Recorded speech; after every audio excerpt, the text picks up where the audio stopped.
Hello world, it is I, Ninja Turtle, and today we're gonna have some story time.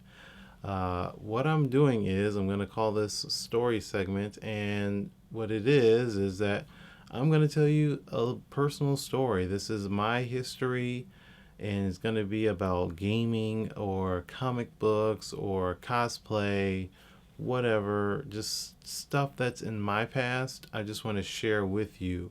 So it'll be a series. It's an ongoing series. We're gonna jump around. I'm not on any specific format or schedule, though. Right now, it is February. It has been 20 years of Pokemon. The first Pokemon games were released in February of 1996. So 20 years of that, and that's what we're celebrating on the blog. There's lots of Pokemon cosplay on the Instagram page. So right now, this is my first story, and is going to be about Pokemon. Again, there will be more stories about various topics in the future, and there will be more stories on Pokemon. I'm going to try to squeeze some of those out um, this month, but we're going to at least have this one right now. And this story is about how I got into Pokemon in the first place. I'm 30 years old, so I've been around the Pokemon the entire time. However, I was not into Pokemon right away. All of my friends were, and I would see them playing all the time on their Game Boys. But my problem is, I never had a Game Boy. I've never owned a Game Boy, so I couldn't play with them. I can only watch them play. I can only see that they were doing these crazy things with the cable, and like I didn't know what was going on. It was something that was completely, missed by me. So as far as gaming goes, I've been gaming as far as I can remember. As young as I was, I don't remember the first time I was playing Atari. I had a regular Nintendo, so I had all those things, but I never had a Game Boy. So what I did have though, as far as a mobile game, I had a Game Gear. My mom, I don't know, she bought that somehow. Maybe I was Sega crazy at that time. I think maybe, but I had a Game Gear. I never had a Game Boy, and the only games I even had for that Game Gear was the Sonic the Hedgehog game, which was not a good. It was I never beat that game. It was not good, and was Columns, and Columns was basically a Tetris clone, and it was okay, but again, it was not a Game Boy, and it wasn't Super Nintendo. I basically did all of my gaming on consoles, Super Nintendo, Sega Genesis, that stuff. If you fast forward a little bit, we're gonna jump into 1999. It was at that time that my grandmother decided that she wanted to go on vacation to Florida, and she wanted me to come along. And this vacation, she was visiting family members there. I never met this family before, but I also never been on an airplane, and so all of this was very new to me. So going to Florida, I meet my family there.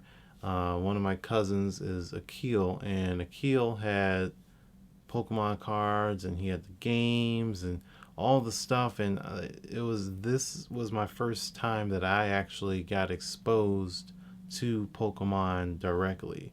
He showed me his card collection. We played the game. He showed me how to play the card game and play with the little beads and his booster packs, and all of those things were so cool to me because, like, wow, they got cards, and wow, there's a cartoon, and then he's got the game, and he's really good, and he's got these cool monsters and all this stuff. Like, I didn't really know about it. Again, I didn't have a Game Boy, so me having his Game Boy in my hand, getting to play it for the first time, seeing the sprites and just being able to battle and all those things was just so cool to me.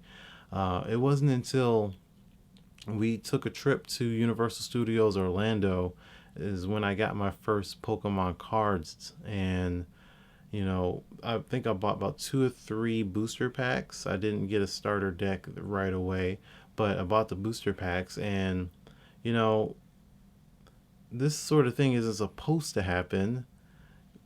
People that have been spending lots and lots of money on these booster packs and trying to get that one card that they could not get.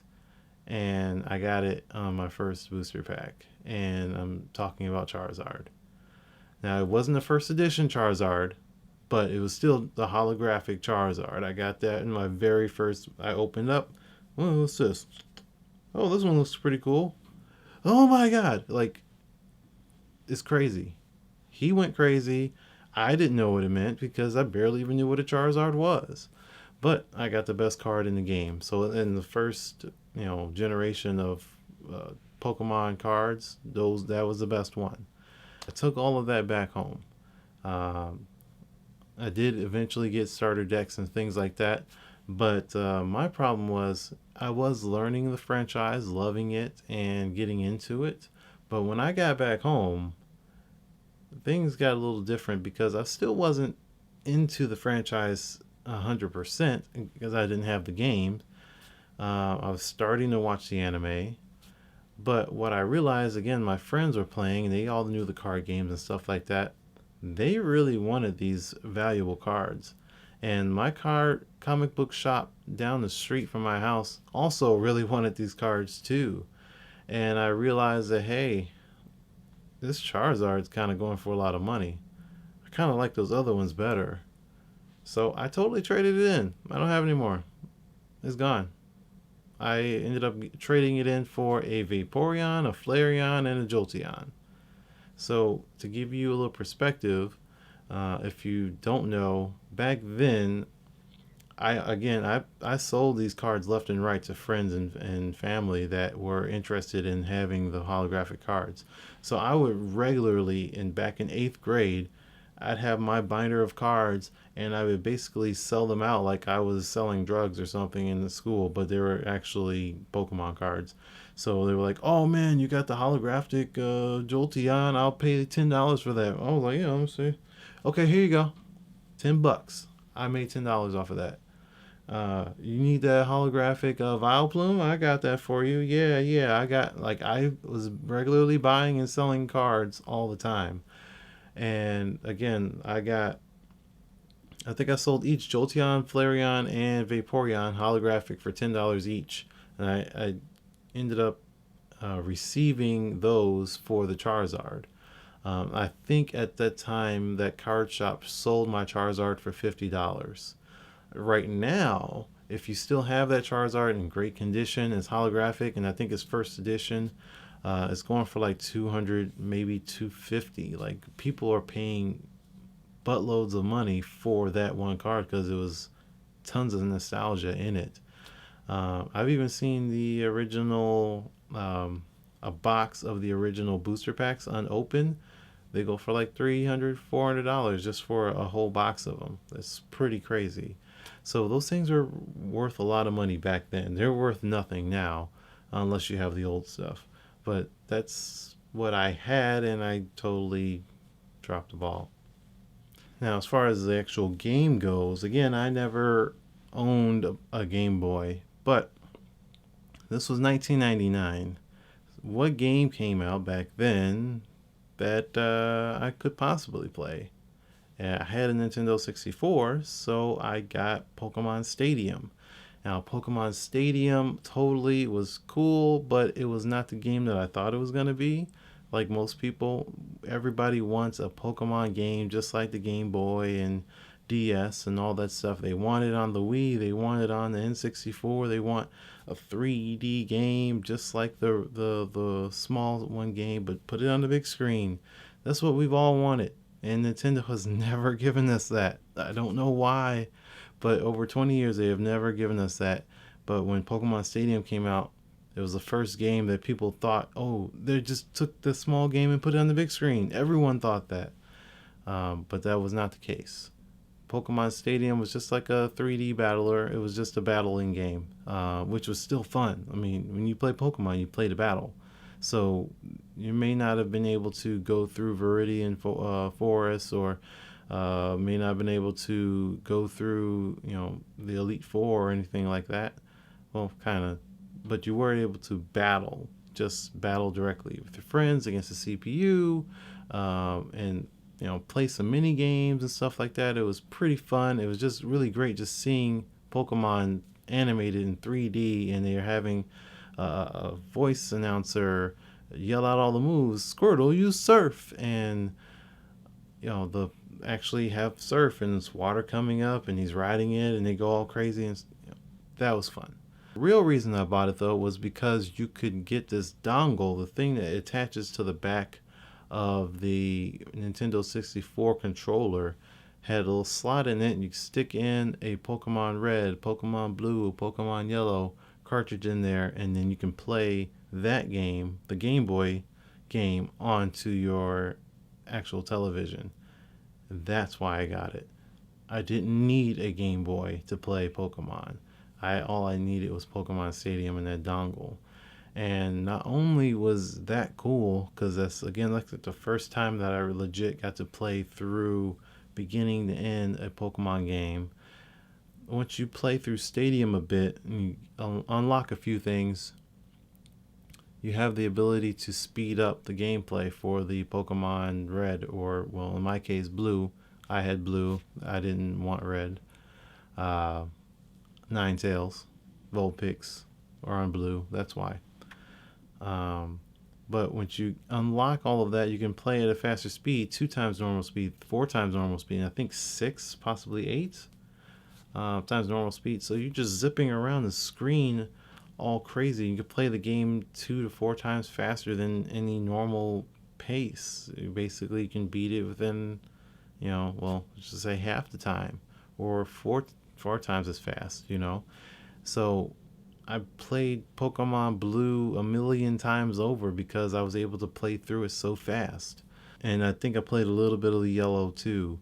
Maybe I borrowed it from someone. But that's why I had it, and that's what got me addicted to playing Pokemon, was playing through my Nintendo 64, playing on my television, playing super fast pace.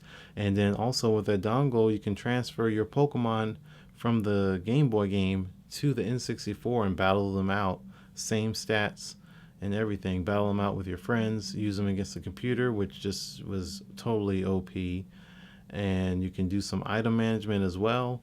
It came in real handy when you were doing that trick where you're getting 99 items. I don't know if any of you kids know anything about that, but it's a trick in the original games that you could manipulate your item, your bag, basically, whatever was in the 6th slot in your item bag. You can do a little trick off a Cinnabar Island, and you would make it 99 items. So you can do that with your rare candy and get 99 rare candies, and then use that to level up your Pokemon. And it made it a lot easier because you can do it at 4 times normal speed or 6 times normal speed, and then go over to Pokemon Stadium and then use the inventory management and just level up your Pokemon that way. It was a lot easier than doing it through the game and go back, and good stuff. Okay, that is my first story. And again, I'm totally going to try to do more Pokemon stories this month. If there definitely will be more, even if I don't get to them this month, and there will be more stories in general on games and comic books and cosplay. And I already have a cosplay one planned for possibly next week.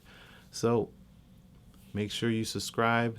Make sure you come back. Make sure you check out Blurty.com, because there's a written article for this video, and I put the link in the description below so that you can read it if you rather read it, or if you just want to go back and maybe look at some of these pictures that are in this video.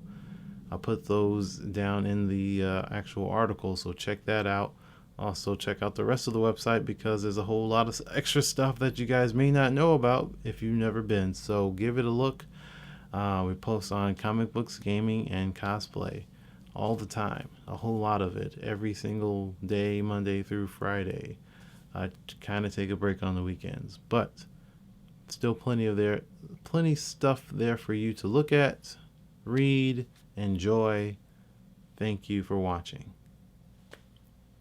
I just want to say thank you for watching this video. If you haven't already, please hit the like button, share the video with whatever social media you have, and subscribe to our YouTube channel. We put up all types of videos as well as blog posts on our blog blerdy.com about gaming and comic books and cosplay, movies and TVs. We have reviews, we have previews, we just discuss whatever is happening in our nerdy world. So make sure you go and check us out. We're on Facebook, we're on Twitter, we're on Twitch, so you can watch us play games. And we also have an Instagram account which is 100% dedicated to cosplay. So if you are a cosplayer or just a cosplay lover, make sure you follow us on Instagram. But you're here on YouTube or maybe watching us on our blog, blerdy.com. So while you're here, make sure you start watching this video right here. As is Lego Marvel's Avengers. The Lego games have been a big hit for such a long time, going way back to when the Lego Star Wars games first came out. I remember playing those as demos on the PlayStation 2, and they were tons of fun, and the Lego games are always tons of fun. This is the second Lego game that's based off of a